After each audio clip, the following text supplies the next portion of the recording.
বাংলাদেশ জাতীয়তাবাদী দল বিএনপির ভারপ্রাপ্ত চেয়ারম্যান তারেক রহমান কর্তৃক জাতির সামনে উপস্থাপিত রাষ্ট্র কাঠামো মেরামতের রূপরেখার ৩১ দফার আলোকে সাম্য ও মানবিক সমাজ বিনির্মাণের লক্ষ্যে জনসাধারণের মাঝে লিফলেট বিতরণ ও গণসংযোগ সহ পথসভা করেছেন বাংলাদেশ প্রবাসী কল্যাণ পরিষদের জেনারেল সেক্রেটারি ও যুক্তরাষ্ট্র বিএনপির অন্যতম সদস্য কুমিল্লা ২ আসনের গণমানুষের নেতা এবং সম্ভাব্য সংসদ সদস্য পদপ্রার্থী মনোয়ার সরকার।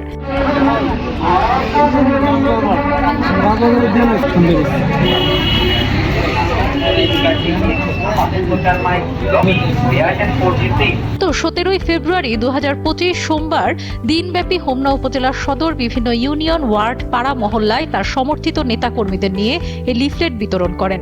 লিফলেট বিতরণকালে বিএনপি নেতা মনোয়ার সরকার বলেন, বাংলাদেশ জাতীয়তাবাদী দল যে ৩১ দফা কর্মসূচি দিয়েছে তা বাংলাদেশের গণতন্ত্র, সুশাসন ও মানবাধিকার প্রতিষ্ঠায় একটি সুসংহত ও সময়োপযোগী নীতিমালা হিসেবে পরিগণিত হবে। এই প্রস্তাবনায় গণতন্ত্রের সংকট নিরসন এবং ভবিষ্যৎ সম্ভাবনাগুলো নিয়ে একটি সুস্পষ্ট দিক নির্দেশনা তুলে ধরা হয়েছে। এটি গণতন্ত্রকে সুসংহত করতে পারে ও দেশের সার্বিক অগ্রগতিতে ভূমিকা রাখতে সক্ষম।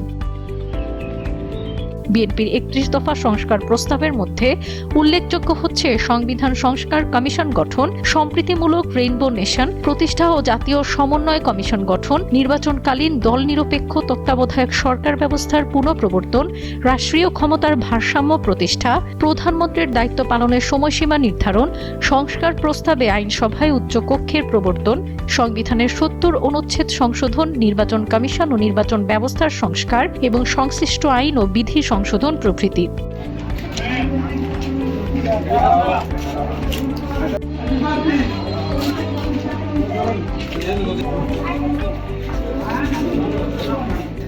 আগামী দিনে যদি আল্লাহ পাক তারুণের অহংকার তারেক রহমানকে ক্ষমতায় বসায়, তাহলে তিনি ৩১ দফা বাস্তবায়ন করবেন। আমাদের ভবিষ্যৎ প্রজন্মের জন্য এমন একটি অবস্থা হবে যে আর কেউ কখনো কোনো অন্যায় করার সাহস পাবে না।